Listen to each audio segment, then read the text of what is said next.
On this episode of the PS We Expire podcast, I'm talking with my guest, Jessica Lindberg. Jessica is a speaker. She is a podcast host. She is a mother, and we jump right into the conversation talking about our children.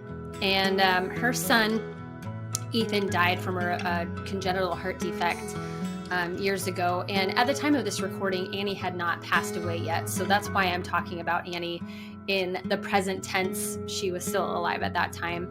And Jessica and I talk about entrepreneurship. We talk about our identities and how they were shifted and changed, uprooted, not only as a parent of a special needs child, but what that means for us as a mother, a spouse, a parent of other children that don't have special needs, and what it was like for her when her son died, and the beautiful things that surrounded even some of the most deeply painful experiences. So enjoy this episode today of the PS We Expire podcast. I'm so glad you're here. Jessica, thank you so much for being here with me today. I'm so happy to have you here. I'm thrilled to be here, Morgan. Thank you for opening the internet waves up to me, and I'm really excited to have this conversation with you. Me too. Part of the reason why I started this podcast and called it PS We Expire is because I've thought about how kind of funny that is to have the PS, like the postscript in a letter, be like, oh, before you go, ... And to me, I'm like, oh, by the way, everybody, like we're all going to die at some point. And so what I like talking about with you is that so many people don't have these types of conversations about death because they think that they're morbid. And from my perspective, I'm like, I think it's really morbid if we don't ever talk about those things. And so we came together and got to know each other because both of us have children with rare diseases and have faced death head on for our children, and what that has done to us and our identities as mothers and as spouses and as parents of other children. And so can we just get into what it was like to get Ethan's diagnosis, and then what that was like leading up to his death and just after his death. And I have a question that maybe sounds kind of odd, but the question is, what is the best memory from that time? Not the happiest memory, but what is the best memory for you from that time? So I know I just had like 5 questions kind of packed in there, but if we can kind of just start with maybe like Ethan's diagnosis, and then leading up to his death and what that was like for you. Yeah. So I have 4 boys, and Ethan is my oldest. He was born with a rare congenital heart defect called Hypoplastic Left Heart Syndrome. And for those of you who don't know, it's basically the left side of your heart, which is the most important part of your heart, does not develop properly. And so really it's a palliated disease. It's not something that there's a cure for. The only thing that you can do is eventually get a transplant, which is also not a cure, a heart transplant. So, sorry, really quick. Why is that not a cure? Why is a heart transplant not a cure? Well, when you're transplanted, especially after you have many surgeries, they say it kind of like you're trading one disease for the other. Now, I will say, not to get into cardiology, but if you have, no surgeries and you're transplanted, you're probably going to have a better outcome. But these kids already have such like anatomy that's not normal, and they've had many surgeries. So then to throw a new heart in there, you're sensitized, meaning that you could reject the heart more likely because you've been exposed to so many blood products. You're on anti-rejection drugs for the rest of your life, which, there's liver problems. There's just, it's just a concomitant, it's just a layered issue for a child who's had multiple heart surgeries. So, and then there's pressure issues in the lungs that may or may not make you a candidate, which in Ethan's case, ultimately he was not a candidate because of the pressures in his lungs. So it's, for an adult to have, have a transplant or a child without having, let's say, multiple surgeries, it's just a different thing. It's more complicated. And so the outcomes are varied. Some people have great outcomes, some people struggle more. And so Ethan was diagnosed in utero with this disease, and in total he had 8 or 9 open heart surgeries, like Jeez. a gazillion procedures and heart catheterizations. He died when he was 7, and we lived collectively 2 years in the hospital with him. Namely, like the last 13 months of his life were spent in an intensive care unit. So, to say that it wasn't a significant experience obviously would be a lie, but Ethan really wasn't his disease. Ethan was this bigger than life kid. He had an awesome personality. He was hilarious. He loved to crack jokes. He loved music. He loved to have concerts for people. He had a terrible singing voice, but he would still perform. I mean, he just was like, his energy was incredible. And that is, I have 3 other living children, and Ethan was just unique. I know that now more than ever. And I think really, Morgan, I think he knew he didn't have a lot of time. And I think he just sucked the life out of the time that he had. Like, he wouldn't really watch TV. He didn't want to waste his time. It was just very like the subtleties that I look back on. But, Ethan had a very complicated medical history and story, truly. And when we realized he probably wasn't going to make it, it was pretty close to the end when he didn't make it. And, there's 2 things that kind of stick out to me. I actually have a voicemail. He called me, and you could hear his BiPAP machine in the background because he couldn't really breathe. And he's like, "Good morning, Mom. I love you." And this was maybe like 15 days before he died. He left me that message, and I have it on my running mix because it's just a reminder to me. And then I had this moment with him in his bed. This was probably, I don't know, a week before he died, especially. And I always loved his hands, his chunky hands. I don't know, there was something about his hands, and I took a picture of us holding hands. And I just remember that I had to do that. I mean, there's so many little moments that led up to that were like, honestly, so sacred. I think that's the one thing about death that people maybe don't realize is it's a super sacred experience. That march toward the next place is, gosh, it's very special. How did you talk with him about what was coming for him? Or, I mean, obviously, like he was old enough to hear conversations between you and his specialists and all the appointments and all the surgeries up to that point. I'm just curious what those conversations were like with him about his own death. I think we didn't probably talk about it as much as now I wish we would have. But in Ethan's case, it was one of those things where he would have a surgery and then it wouldn't go well and he'd be intubated for a long time and sedated. So it wasn't kind of like a child who's maybe declining, with a rare disease, let's say, slowly declining, where you kind of know exactly where it's going. It's very different. There's surgeries, and then there's highs, and then there's lows, and then you think you're gaining ground, and then something crashes. It's just a different kind of experience. But I did sit with him one day, and I told him that he needed a heart transplant. That was the only way he was going to get better. And he said to me, "Well, Mom, where is that heart going to come from?" And I said, "Well, Ethan," I said, "it would have to come from another child who dies." And I was always very honest with him and I'm very honest with my other children because there's like no reason not to be.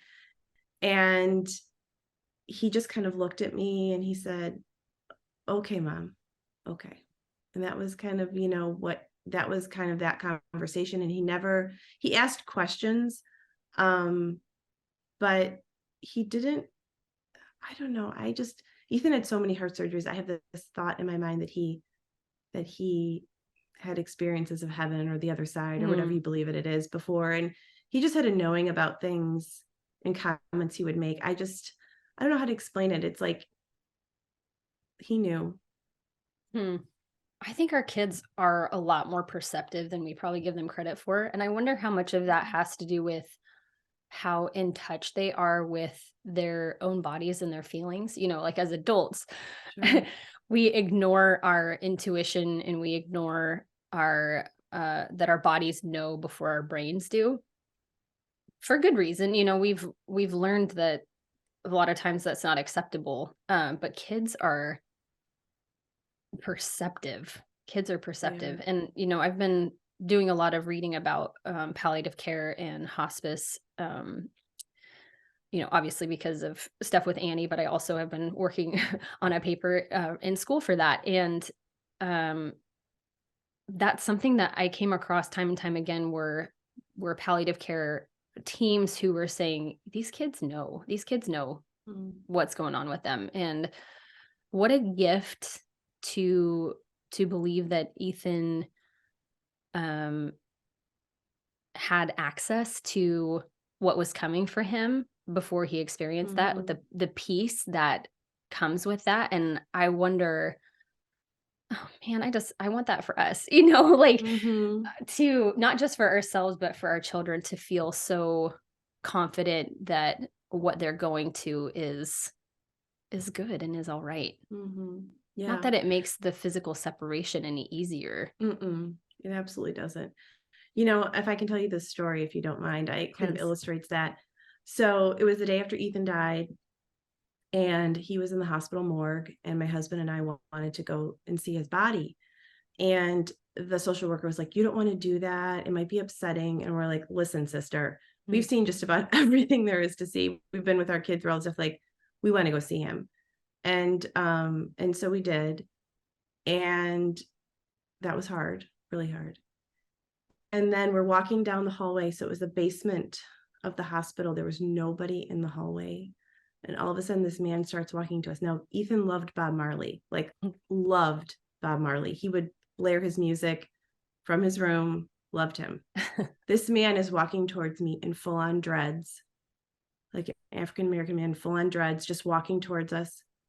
My husband looks at me. He's like, it's Bob Marley. And he walks past us. I turn around a couple seconds later. Maybe he went down another corridor or something, wasn't there. And that was my first, like, whoa, there's something more going on here than I can see, because I couldn't have made that up. Like, it could have been anybody at any time. And I have countless stories like that, like countless stories. But that experience made me think there's something bigger going on here, and Ethan's okay, and I'm going to be okay. Even though I didn't feel that way, I just had a sense. What did you feel like? Horrible. I felt, it was, Ethan was my first son. When you have a child that's sick and you invest all of your love and this is not a selfish, this might sound selfish, but you give up a career, you change everything about your life, you become an expert in their illness, you forego so many things in your own life out of love because you love them, you have poured everything in, then it just goes away. And it's very rudderless. Like, you feel like, who am I? What am I going to do? How am I going to live with that? This has become my identity. You almost like just dive into this different, I think that's what love does. Now, where I am today, I have my fourth son. My youngest son has a rare disease. So I'm doing this again, but in a different way. And I have a much different perspective on that now.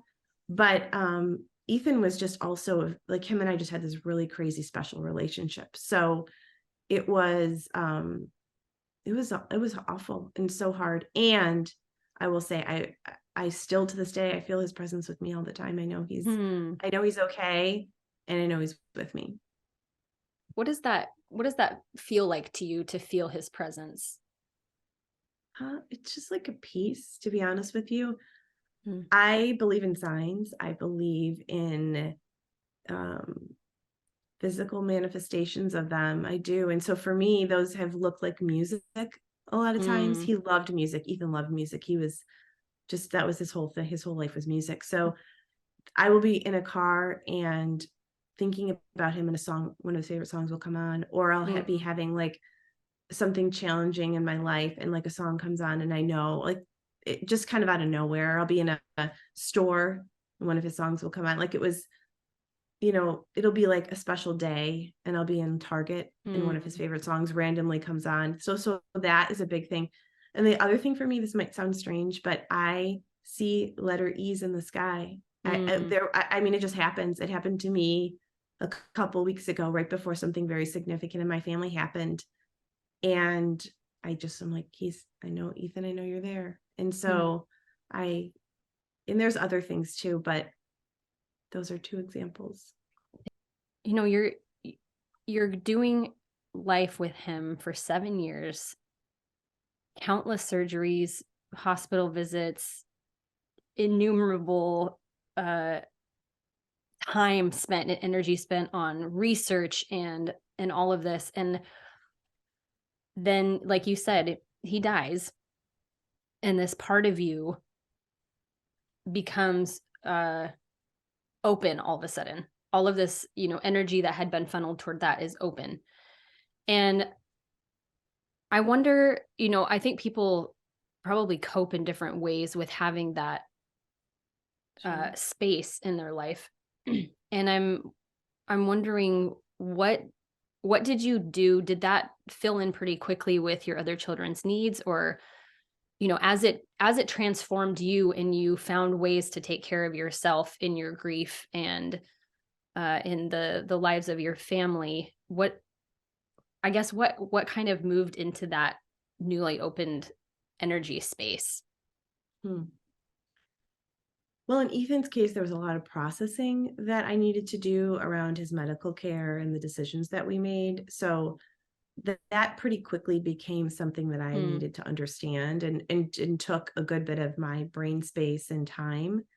I think the other thing I realized is I had 2 healthy kids at home, and I'm like, oh my gosh, this is boring and easy. Because, there was like no drama. And it's like almost like your nervous system becomes used to all this stuff. And I didn't have to do any of those things. And I thought to myself, wow, this is like what people think is hard, and that was just because it was my experience. Like, it was just normal life. And so I actually struggled with that because I thought it was just, I don't know. I just think I'd come off such a, so much intensity, I guess. My husband and I went to I call him a grief guide. We worked with somebody for 18 months. That was very important. I did a lot of exploring about what I believed and what I thought. I mean, I read countless books. I did EMDR, which is a trauma therapy.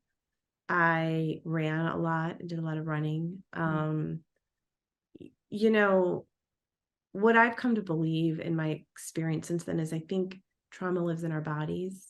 It's in our bodies, and we can do lots of things with our brain, and we should, and we need to talk through things, and that's very important. But we have to work that energetically out of our bodies, because that's where it sits. And I still have physical things in my body that flare off at certain times, and I know that it's a muscle memory, and I've had to deal with even all these years later. But we have to work it out of our bodies. And so I think I maybe intuitively knew that then, but I definitely know that now. And so I just kind of did whatever felt good to do at that point, because I didn't know what to do. How was the additional support system around you? I've heard, and this has been my own experience, that there's something traumatic that happens, and there's this wave of support and this outpouring of love and care and what can we do, and then everybody goes back to normal life. But we don't, because our normal life is the continued traumatic things that happen over and over and over again. And when I've heard so many people say how lonely they feel in their grief, whether their child is still living or not, but there's so much, all of the medical interventions and the appointments are extremely difficult, even if they are quote unquote normal for us. So what and people who mean well and just say like the dumbest shit. And I'm wondering, what was that experience like for you to have, to be in the hospital with him for 13 months, to have him die? And I know that you said that the Children's Hospital was not close to where you live. And what was that experience like with other people then wanting to support or maybe avoiding you, or what was that dynamic like for you? Yeah, I think mine have been, I guess, different in the sense that I was gone for 13 months from home. Like I was 1,000 miles away from my house going through this. So people that were proximal to me, it was harder for them to be part of that. So I think that was helpful and hurtful in some ways, in terms of my own journey. So when I came home, here I am back where I'm living. And so I think that was, for me, honestly, so Ethan was in the hospital in Boston. He was in the hospital in Milwaukee, Wisconsin, and we live in Illinois. So he kind of had he was between two hospitals. So literally after he died, I would go to Target and I would think to myself, I don't know if I'm in Boston or Milwaukee or Illinois. I just, my brain could not like grasp even where I was. As far as support goes and people, I think people always want to be supportive. I think that's their intention. I think they are not equipped for the long haul with people. I think there's also something when you have a sick child that, people might feel like, well, is it contagious? How am I going to get sick? I don't even want to know what that's like because I cannot even imagine watching my child be sick. And I think it's really about the fear of the people going, watching you. I don't know how she does it. Morgan, I could never do what you do. Well, of course, but like, that people might say that to you. People say it to me, but it's like, but you always can rise to the occasion. Like we get what we get and then we decide how we're going to respond to it. And so it was lonely. It was very lonely. And you feel different than other families. You feel like people are looking like, oh, there's the people with the dead kid, the big kid that just died. There's the siblings. I wonder how the siblings are doing.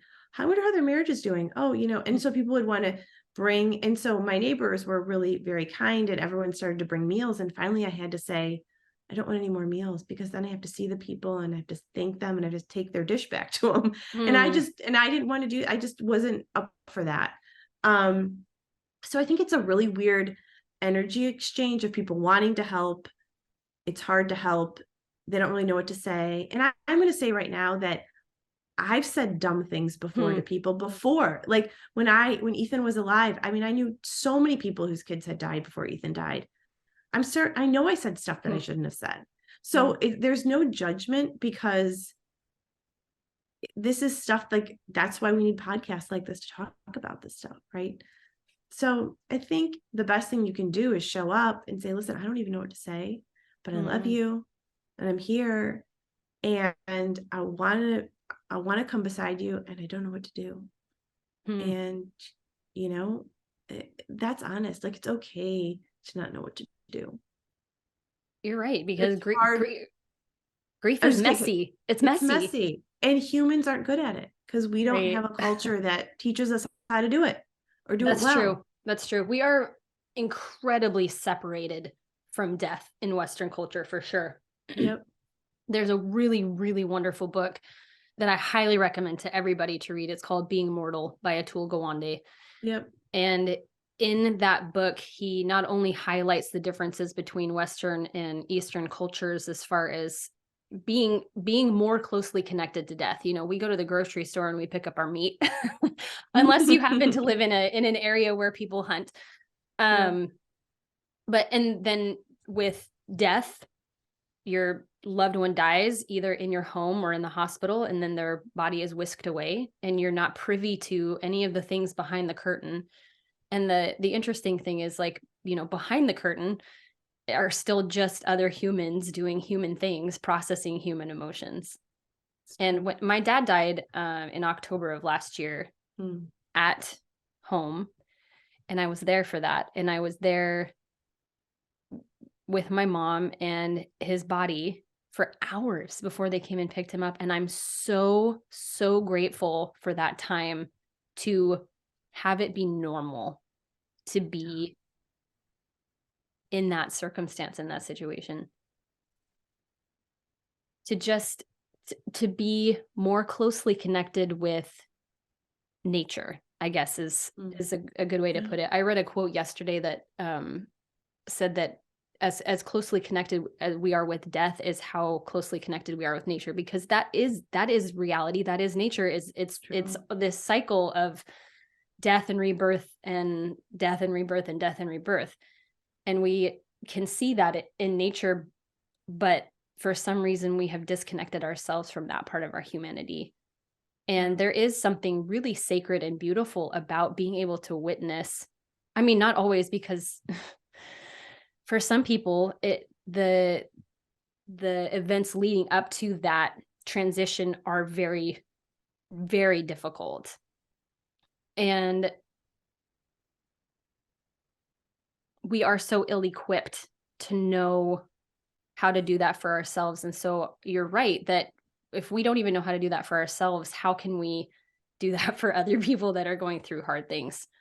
Years ago, I saw this illustration that's like a target, and on the smallest circle in the target, you have the person who is most closely connected to the event. So in your case, that would be you and your husband and your children. And then a step out from that maybe would be extended family members, and close friends. And then a step out from that, you would have people in your community. And the admonition was that you never speak the grief inwards. So however somebody's out here is processing your child's death, they shouldn't be talking to you about that. Mm-hmm. And so in the events of people wanting to help provide love and care during hard things, what I find myself retracting from is the responsibility to also then care for how that person is doing emotionally. Like I don't have the bandwidth to comfort you for how you're processing the hard things that are going on with my child. And I don't know what the the answer is there, but I think for all of us to know that we have to find places to deal with how hard things are for us that are not pulling more difficulty into the person who is most close to the hard thing. Oh yeah. I've experienced that many times, where you almost feel responsible to comfort the person who is trying to comfort you or thinks they're comforting you. Right. Yes. And I think that, and I've probably been that person before, so I'm, again, no judgment, but I think what that signals is what you just said before. We're uncomfortable with the idea of death. We don't dive into our own mortality enough. We don't ask enough questions. We don't consider what we believe about it until it smacks us in the face. And ideally, we can watch it in someone else's life and then we can go about our way, right? We don't really have to deal with it. And so it's a special person who really wants to ask those questions and dive into those things. Because at the end of the day, what it makes that person do is confront their own mortality and the mortality of those they love. And that's freaking hard. Like, it's okay to say that. It is very hard to do that. It's a lot to ask, but like the title of your podcast, we're all going to die, So, it's interesting because I've said to people, death isn't the worst thing. And it's hard for me to say that, because I would give anything to have Ethan in my house right now, anything. But he suffered a lot and he went through so much, and I would never ask him for that again. So that like deliverance from that, relief from that, from this physical body of ours, which is imperfect, which is not forever, right? It's the part of us that is not forever. And I think about that with my son, Bodhi, like he has a lot of challenges, but I want to interject here too and say that having children with these challenges is a total gift, and they are valuable human beings. And because they have challenges, I don't think that we should just not have them here. I think that they are tremendous teachers, and I think they're here for a purpose. And I really believe that Ethan finished his work and he left when it was his time. And it's hard for me to say that on one level because I want him here, but on another level, I can say that with complete peace. And I think that's true for all of us. It absolutely is. There's the tension between wanting relief And also, I felt this so many times with Annie and have felt guilty to admit this to myself and to other people, that there is a part of me that is just like, can we just get this over with already? Because for the last 11 years, I've been anticipating her death. And a big part of me that says, I want her forever. I don't care what that looks like. I want to have her and I want to take care of her forever. And that's part of what this human experience too is, understanding that these are not mutually exclusive emotions. There can be so much grief and heartache with having a child with a terminal illness or a difficult diagnosis or death, and at the same time be immensely grateful and also have this like new perspective on what life has to offer, because you've seen the depths of the grief that also increases our capacity to really enjoy and notice how spectacular this life is. And that is, that is what I think has been the biggest gift to me with Annie, is that it has made me notice. It has made me notice, and it has made me less content to kind of just like sail through life, like whatever. It's like, I want to pay attention to all of these things, and I want to know, what am I capable of? I don't have a disease. I don't have a disease that is wasting away my body and my brain. And I don't want to squander that. I want to use that. I want to max out my own potential for not like success, but for aliveness. Like, what does that feel like? What does that taste like? What does that look like on a day-to-day basis? And I think perhaps part of why it's difficult for people to have conversations with people who have gone through significant transitions like that, whether it be the loss of a loved one, a relationship change, health issues themselves, is that it brings into such sharp clarity that so many of us are just kind of like life, and like, yeah, exactly. Yep. And not noticing the end point here that's coming for all of us, and then all of a sudden being surprised by that happening for somebody that we love, when we really can have that on the forefront of our minds all the time, to be like, I know that I get this one go at it in this body, in this time. This is my one shot at this. And so what kind of life can I live that is so full of life? And can you talk a little bit about what that was like for you? Because, you already mentioned that you really dove deep into your own healing, into different therapeutic modalities, into a lot of reading and self-care in a different way. And can you talk about how,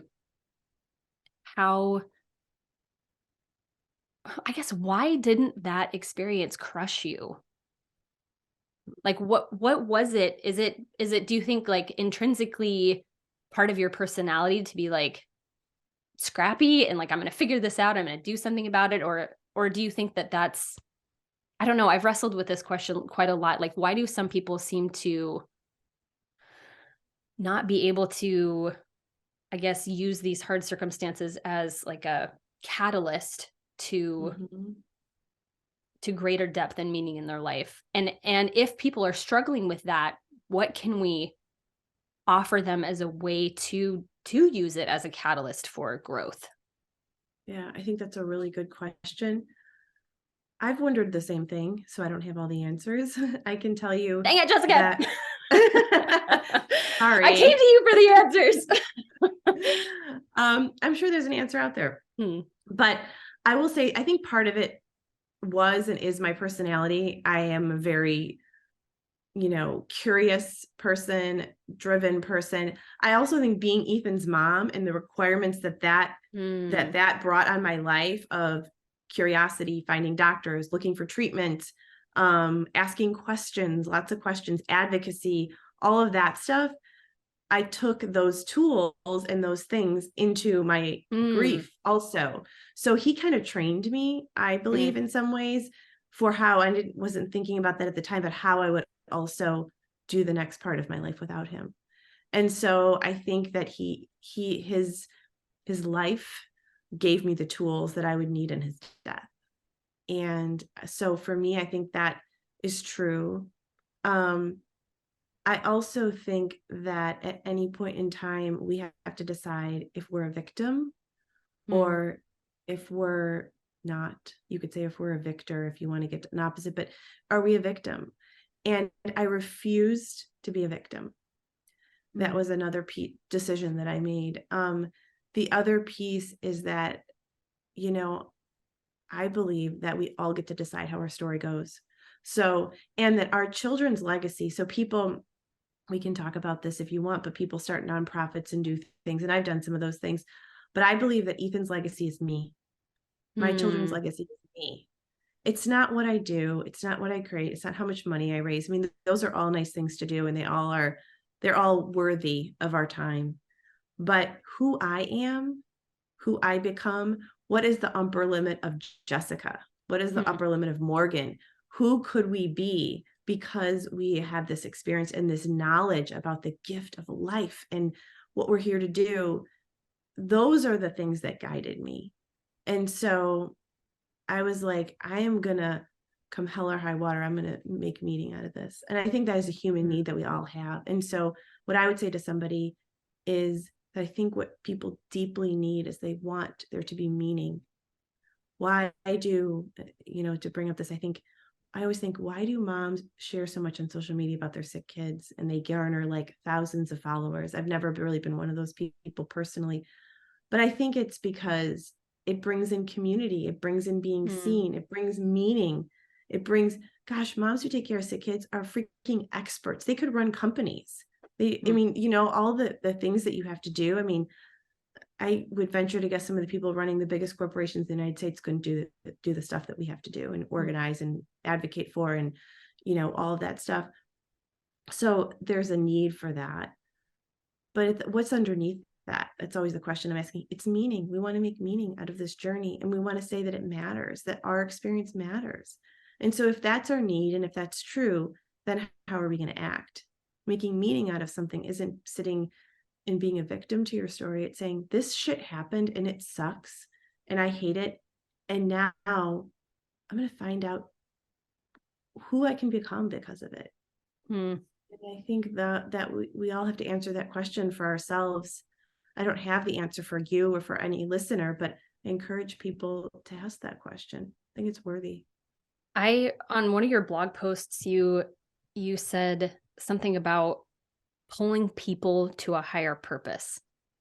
And I loved that idea of part of it. Sounds like part of the meaning that you're making of what has happened in your life is that you then are becoming a guide to other people discovering that for themselves. And like you said, like you can't say that for anybody else. Like, oh, I know what your purpose is and I know what the meaning is of these things. And that's why I get like, a little bit grumpy about like some coaches or even like therapists or counselors that are like, let me tell you like what's going on with you. And I think every good guide will always point people back to themselves and will say, hey, like get back in touch with the little you that was so closely connected with your intuition, with your body, with your joy that was, unimpeded by responsibilities or societal pressures or the labels or identities that have been projected onto us by other people. Get back in touch with that deep sense of knowing for yourself and let that bloom. Calling people to a higher purpose for themselves is work worth doing. And you have been such a wonderful example of that in the things that you have pursued outside and inside yourself. And I know that you've been doing, you're pursuing being able to coach people. Can you talk more about that and kind of what your vision is for yourself to be able to share with people the tools that you've learned and the perspective that you have in an effort to pull people to their own higher purpose? Yeah. It's something I've thought about for years. And it's funny because I kind of think I'm kind of just a natural coach with friends and people are always like, you should do this for people. And, like when you have something that you're kind of natural at, you think, well, that's not really something I should do. That's just who I am. Right. Right. You know, Like we everybody kind of can do this. Yeah. I just do this. I just, ask these questions. And so I thought, well, maybe I would pursue that. So I did do a coaching training this year. I spent some time with International Coaching Federation and really enjoyed that. I thought that was great. Learned some things that, some tools. I think at this point for me, Ethan died 10 years ago. My son Bodhi is 8. I've basically been in this world of personal growth, of question asking, of challenging, life-altering situations for a decade. And I'm at the point where I'm like, I'm less interested in the specifics of the disease or the science behind the disease, because frankly, both of my kids have diseases that science couldn't unfortunately help. But what I'm really curious about is who we become in the process of that. Like, who are you going to be? And that sometimes I look myself in the mirror when I'm having a bad day and I'm like, okay, what is this preparing you for? Who are you going to be because of this? And I want other people to know that they can be all that they are created to be because of the crap that they've gone through. That is the portal and the doorway, and it pulls them to a higher power. Going through hard things, I mean, one of the things that it's done for me is it has opened my heart, has swelled for people, like just for loving people, for realizing that people are so vulnerable and fragile and yet so amazing and strong, and just embracing that part of our humanity. And so I think for me, I'm at this point where I'm like, how can I take my meaning making, back to the meaning making, how can I help others on their journey? How can I transfer some of what I've learned, some of what I've gained, some of what I know is true, and some of the oomph that I have in me that just kind of makes me me. This is, hey, you can do this too. Like, I've had a lot of people say to me, well, if you can do it, I can do it. And I think at the end of the day, I want to be one of those people that says, I'm doing it. I'm not perfect. I don't have all the answers, but I know that you can do it too.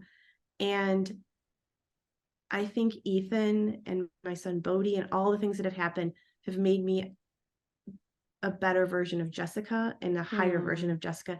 And I want to keep becoming her. And so I want others to do that for themselves, because I know it's possible. Yeah. One of the dangers, I suppose, or one of the extremes that somebody could swing to when we talk about something like, hey, none of us are getting out of here alive.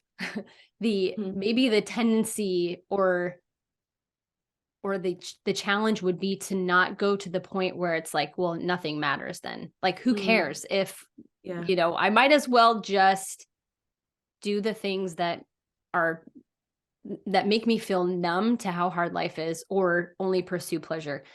And what we're talking about is that everything matters, because it's temporary. That means that these interactions that we have with each other that bring about greater connection and a sense of I'm not alone are what it's about. And any pursuit of pleasure that numbs us to our true experience is very dangerous. Like I remember getting to the point where I was like, I cannot spend, hours every evening watching a show. Like, why am I doing that? It was like, I had lost my appetite for business as usual, or for like the norm. And it was like, why am I squandering my life? And there absolutely is a place for vegging out and for entertainment and scrolling and whatever. There absolutely is a place for that. But what I wasn't going to tolerate for myself anymore was doing that on autopilot. I was like, I want to be intentional about the choices that I make, because I do believe that they are important. Yeah, you wanted to, because we numb ourselves through our lives. I think most people are sleepwalking through their lives, and then they have this. Because life is hard. Because life is hard. I mean, life is so hard. And there's so many ways to numb ourselves that are really fun. Yes. I mean, let's just be honest about it, right? So, and then you have this experience, and it's like you throw off the glasses, or whatever, metaphor you want to use. You're like, oh, wow, there's a lot more to discover here, Mm. And I think a lot of people, that's a choice. I think that's a really important thing to say for people to hear. You have the choice. Like, you can continue to numb yourself, and you can continue. And a lot of people that we pass on the street every day are making that decision. And it's okay if that's your choice. But there's another choice that I think that you're talking about when you talked about you could numb yourself with pleasure, you could do all that. Maybe this doesn't matter anyways. But what I would say is that absolutely does matter, because I believe that life is a school and we're souls and we're here to have an experience. And I want to have the best dang experience that I can have.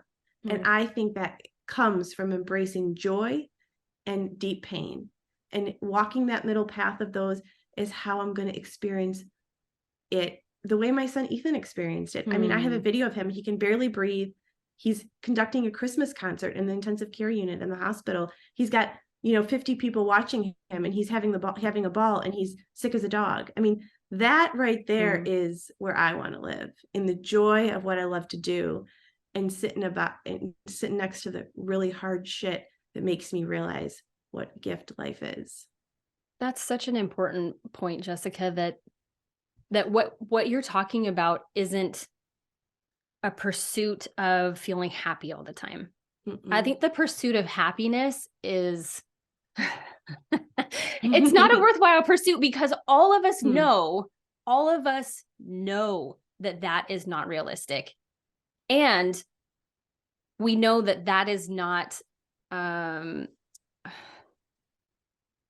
not full, if that makes sense. Like, happiness is like one food item at the buffet. Like, why would I only sample the happiness when I have like so many other things available to me? Yeah, happiness tastes good, but it becomes a very boring, bland thing if that's all we're ever pursuing.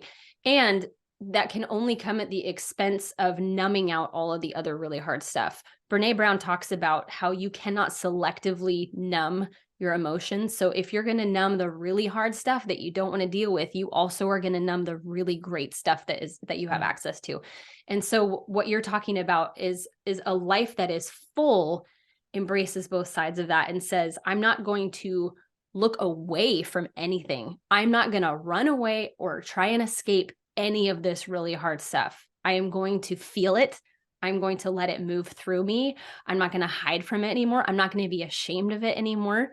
And shame also will keep us, keep that in our body so much longer than it needs to be. So when I talked about how the guilt that I felt around this feeling of like, I just want to like get this over with already with Annie's death. I just want to get it over with already. Shame will tell me, don't do that. Like, that's not okay. That's not good. That's bad. You're a bad person for feeling that. And when we can pull the shame off and say, it doesn't matter. This is what I'm feeling. This is the experience that I'm having. That is when there's like, yes. And then other people come alongside you and say, oh man, like I don't have that same experience as you, but I have that same emotional experience as you. I know what deep grief feels like. I know what disconnection from the people that I love feels like, because I've gone through, ABC, even though it's not the same flavor of difficulty. The emotion is still what connects us to one another all the time.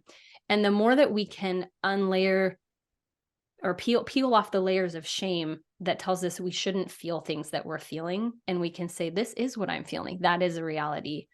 That is when the close connection happens. And that's when we have autonomy and we have choice.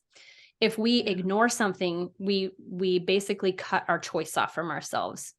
And that is the beauty of the human experience, is understanding that we have much more control than we think that we do. In some senses, yeah, there's things that happen that we're like, there's no way I have any way to control these situations, but what am I going to do with that now? I cannot I didn't choose the hand that I have been dealt, but I will absolutely choose how to play this game. Yep. That's the choice that we have. I think that shame is a super important thing, I think, to talk about, especially, I will say that one of the things that I have struggled with is I have 4 children. 2 of them are sick. One died. One has an unknown future. Sometimes I'm like, what the hell's wrong with me? Did I, it's almost like Mm. we were in Florida, I don't know, about a year ago, and we took our 2 healthy kids, my 2 middles, and Bodhi stayed home, and we were at a pool, and like people do, they're having food, they're having drinks. They're like, oh, they're just talking to us. And I'm thinking to myself, these people have no clue that I actually have 4 kids. One's dead, one's home that's disabled because he couldn't come. And, and it's like, and then I just felt this shame that there's like something wrong with me. And that, and I have struggled with that, and I still do. Or sometimes even when I go places and, people are just staring at me with Bodhi, and I just want to like go and hide because I don't want to be that person. But so shame is real. And I think to say that we don't have it is a lie. But it does keep us small. And one of the things that I believe about myself is that the story that I have, the kids that I have, are actually this tremendous gift, because it's invited me to do all this work and to know all these people. And then my calling, if I choose to say yes, like I can say no to it, is then to help others along the way, to pull a sister up, like to reach out my hand and say, let's try this. You can do it too. It's a choice. And I will say, someday I make that choice well, and some days I don't. When you said that you felt shame, like there was something wrong with you, can you talk more about that? What do you mean by that? I think that it really comes from an idealized view of motherhood, and an idealized view of probably that I had about motherhood. And I think as a mother, like this is a good example. When Ethan was, after he had his first few heart surgeries, they're like, oh, he needs a G tube. That's a tube that is inserted in the stomach to be fed, because he wasn't getting enough calories, which is a very common thing in kids with complex congenital heart disease. They end up with G tubes. And I was like hell-bent that he was not going to get a G tube, because for me, it was like, well, I'm supposed to nurture him and feed him, and so that was about me, instead of surrendering to what is, which I'm much better at now, I was resisting what is. And so when we're in resistance to what is, I think that's also when the shame comes.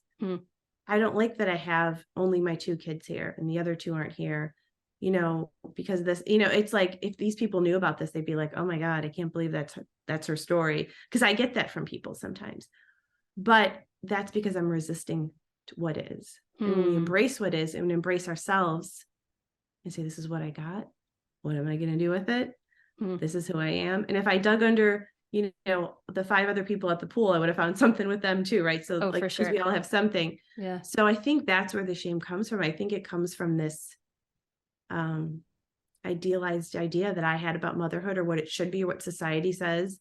And these are all messages that we all live in, to be honest. Like we all have them, and we're inundated with them every day on social media. It is, to be countercultural and to talk about these things is so needed, because that's just the message that we're getting. And I think it's just about shifting that mindset and talking about these things. Yeah, absolutely. There's the story of the 2 young fish in the fishbowl that the old fish passes by and said, water's fine today. And the 2 younger fish keep swimming. And then they look at each other and say, what's water?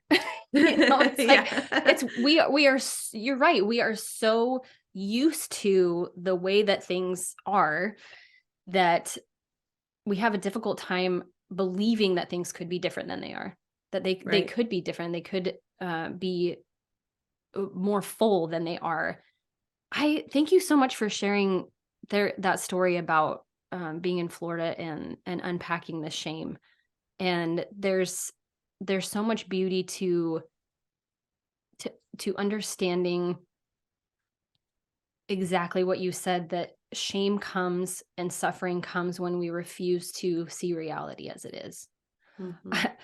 I mean, a really simple analogy is that people don't like to budget, because if they're going to budget, they have to really be honest about where they're at financially. Like I don't want to plan for the future, because it requires me to like take the blinders off right now and look at what the numbers actually are, what the data actually is. And it's much more comfortable to just like walk around like, oh, everything's fine. Yeah. And And shame will keep us doing that for a long time because we feel like we can't take those off and we can't look at things for how they actually are. But that is where relief comes, when we can say, okay, like this is really what I've got. This is what it is. Yep. And this is what I'm going to do about it. Because back to the conversation about choice, if we're not looking at reality for how it is, then that's when we remove choice from ourselves. Mm-hmm. Because what options do we have if we refuse to look at everything that actually is in front of us? You know? So what is this is a difficult question for anybody that has a child with an unknown future. What does life look like for you going forward? I guess for you personally, what you have learned up to this point and what you are committed to for yourself, what does life look like for you? You know, if I'm very honest, it's hard. It's hard. I think one of the biggest struggles that I've had and that I'm continuously working through is this balance between being the person that I am and confronting honestly the life that I have. And it's always feels very much like it's very difficult because they're very opposite. So, you know, I'm a go-getter. I like to do things, I like to create things, I like to be out in the world. And I've been frankly limited by my circumstances in some ways. And I'm not saying that I really work on not having a limiting mindset, but back to being just real and honest about what's before you. When you are honest and you are like, this is what I've got, you have to make the commensurate choices, right?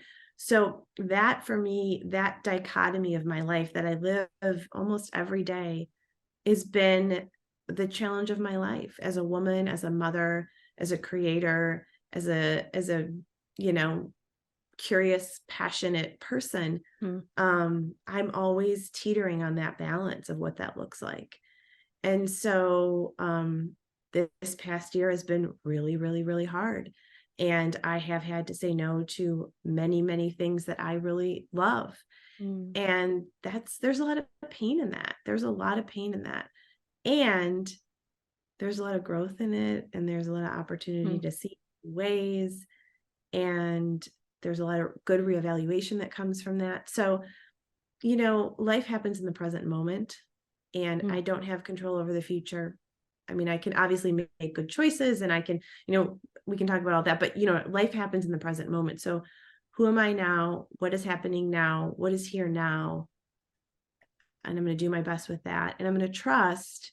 I'm a person of faith. I believe in God. I believe in a higher power. I believe in more than we can see, that all of this isn't just some accidental like thing, you know, that there's purpose in it, and there's purpose in my story, and there's purpose in what I'm going through. And so I'm going to keep going and I'm going to trust the process. But I will tell you that it's hard. And I think it's something I wish more women would talk about, who are living an unexpected motherhood, but who also have a lot of dreams. I think that's something that, you know, I want to talk about, because there isn't lots of support for us. And there's just not people saying, yeah, I feel the same way. Yeah, I definitely have felt that, like this, this energy, like there's so many things that I want to do, but it's like it's like a horse kind of like still being like waiting for the gate to open to just be able to like let it all out. Oh my gosh, that is the exact metaphor that I've given to my husband. The exact one. It's like, you know, or a person at the starting line who's like ready to run like a sprint, you know, it's that feeling of like, just open the gate and let me like go. The pent up energy is like, I'm ready to go. The two things that come to mind for me is, that we have to get creative with what we can do. So there may be things that we haven't thought of yet that are creative outlets for this energy, or ways that we can invite additional support into our lives that we just haven't thought of yet. And that's difficult because that's mental and emotional labor to do that. And sometimes it feels like I don't even have any of that to spare to like invite somebody else into my life and teach them and train them and hope that they don't go anywhere. And the second piece of that is that we live in a society that glorifies youth. And so I can feel like, oh man, I'm 38. Like I'm already like, oh, like maxing out my, and I'm like, no, there is so much life ahead of me and so much opportunity ahead of me to use this energy in ways that I can't even see yet. Yeah. And so there is like a sense of like, okay, like I'm not missing the boat. I'm not missing the party. I'm exactly where I need to be. And to, like you said, experience life as it is right now in the moment, to make plans, but to hold them very loosely, to say like, I'm not gonna hold on to this future that I have envisioned for myself with like such a tight fist where I'm like digging my fingernails into my hand and causing myself pain with how tightly I'm holding on to this, but to open my palm up a bit and say, okay, like anything that needs to be changed out or is going to fall off, or have my hand open for new things I haven't thought of yet. Yep. I don't think I've actually thought about that in that metaphor yet. When we have a closed fist on the future, not only are we not letting anything out, but we're not letting anything in. So if we can have open hands for the future and say, okay, like I'm available to whatever else is going to is going to come my way, that is going to fit me exactly. And that's the beauty of the pursuit of becoming the type of people that we want to become versus the pursuit of, you know, some goal. I definitely am like, yes, a very goal-oriented person, have things that I want to do, but I always want those things to be in service of the person that I'm becoming. Right. So those goals will never satisfy if they're not part of the bigger meaning and the bigger purpose I have for myself and for my life. So that also helps me hold them more loosely, because I can say all of this is still just in service of like my higher good. It's not about the thing specifically. But it is difficult to have like so much that I want to give, so much that I want to offer, and feel like there at times are so many barriers between that and where I see I want to be. But I also do think, and I've seen this in my own life, that those challenges end up becoming the doorways, the opportunities, the street cred, if you will, to get you to places that you want to be. So I know that's true because I've seen it, and yet I know I will need to experience that again and continue learning that. I think the other piece that I have learned, it kind of about the holding loosely piece, is that we do live in a culture that does attach to specific outcomes.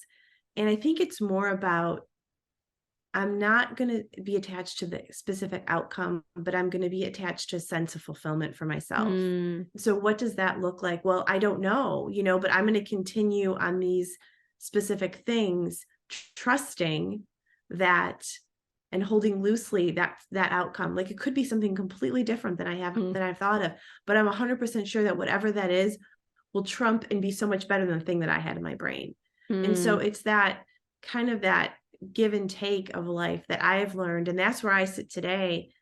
I have I'm never short of an idea about anything, but I'm just kind of trying to trust that however it plays out, I'm releasing the outcome, and I'm just here now, and I'm going to continue pursuing the things that I love and that are exciting for me and that I feel called to, and how that, like what that structure looks like on the back end, like what that, I don't have any idea. And I have to be okay with that, because I could have never predicted my life, as it is. So I think those are real challenges. And it's something that I was 29 when Ethan was born. So I've felt that all these years. Yeah. So you were just in your mid 30s then when he passed. Yeah. 36. Wow. So, and the other thing that's really interesting too, is I recently read this book called Strength to Strength by Arthur Brooks. And I actually thought of you when I was reading it, and I thought about it this morning, and it talks about people who are strivers, people who are, really go-getters in life. And it talks about, basically it's talking about midlife, and it's saying that we have this, fluid intelligence, which is, skills that we're building in our career, whatever that is. And then at some point we have to move on to a different curve, which is called crystallized intelligence, which is the wisdom that we've gained. And using that. And when I first read his book, I kind of freaked out because I was like, I spent all my fluid intelligence years basically like half doing what I really wanted to do and mostly taking care of sick people. And I had to like take a minute for myself. I even emailed him. He never emailed me back. Arthur Brooks, if you're listening. Rude. Please. And I said, and I think I entitled the message like, I forget something strivers, frustrated strivers or whatever, you know? And so it's like, what do you do? And I'm super curious about this in my life because I know I'm not the only one, but it's like, how do we take this striverness of ourselves, this desire, some really good skills, some really good things, and turn it into this beautiful crystallized intelligence, this beautiful wisdom that helps other people. And that's what I'm pursuing in my life right now. That's what I'm all about. That's what I feel called to do. And I'm trying to figure out what that looks like, you know, frankly, as I also, you know, am knee deep in caring for a sick child. The thing that I don't, you know, and I haven't read the book, but the thing that comes up for me because I'm a little bit of a contrarian is like, science has shown now that neuroplasticity doesn't stop when our brains are fully developed. And so the drive of curiosity, I don't think will ever go away. No, I don't think it does. I think what happens is like the older that we get, maybe the more the blinders are like knocked off of us, you know, Peeled like off. when it's like there are hard things that happen in life that typically don't happen in the younger years. Or, you know, there isn't maybe as much responsibility when those things happen, because I know that my kids are going to go through losing their sister. That's going to be really difficult for them. But like the older that we get, it's like all these blinders start coming off of like, you know, relationships last forever and children never die before their parents. And there's always going to be a cure for a terrible disease. And, oh, that's not going to happen to me. Like, that's probably the big blinder that comes off the quickest, is that's never going to happen to me. Like, no, life is going to happen to you. And so I think that's the piece where it's like if we're only ever learning and not applying those things to our life, I think that's where like the wisdom is non-existent then, you know, because then we're just like stacking our heads full of knowledge. I heard something the other day that said, if knowledge was the only problem, then we'd all be billionaires with six packs. You know, it's not the knowledge of the thing. It's the wisdom. It's the application of the things that we know. And I think that our willingness as humans to embrace the full spectrum of human emotion without shying away from any of that is where the knowledge becomes wisdom.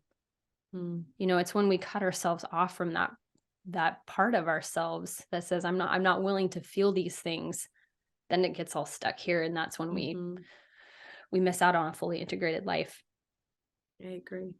I really appreciate what you're saying about the feeling of being limited by our circumstances. And I really do think that mothers don't talk enough about how difficult it is to feel a sense of loss of parts of who we are when we become moms. And that this like sacrificial, selfless ideal of motherhood can really get us into trouble, because then we wrap ourselves totally up in our children and what happens with our children. And we miss out on the fact that we're still humans having a human experience, and that we have to figure out what things light us up. Because at some point, you know, at some point, like our kids are going to leave home and they're going to make their own choices that we don't agree with. And they're going to be hurt in ways that hurt us. Yeah. And if we can't have that self-differentiation to say, like, I am a separate person from my children, and what I want matters, and what I care about matters, and what is hurtful to me matters and what feels really good to me matters. And to pursue those things in a way that teaches our children to do that for themselves, to become independent thinkers and to pursue things that light them up, not to just go along with life as the status quo, but to really dig deep and do the work to uncover their own unique purpose in this world. And that is, I mean, they're going to model us, right? Yeah, absolutely. And that is, that's one thing that I want to teach my kids more than anything, is that this life is meant to be lived. Mm-hmm. This life is meant to be lived, and only you know what that actually looks like for you. Yeah. But if I'm not showing them how to do that. No, I agree. I think that's a challenge of motherhood. I think it really is. And I think that it's something that we need to talk about more. I think it's really, it's a very important thing, because I think a lot of women lose themselves, and then you add on an ill child and it's a whole nother level of losing yourself. Right. Yeah. And I do think that's not a bad part of the story. I think we learn so much from that, but I think, how can we help women and mothers hold on to a little bit more of themselves? What would that look like?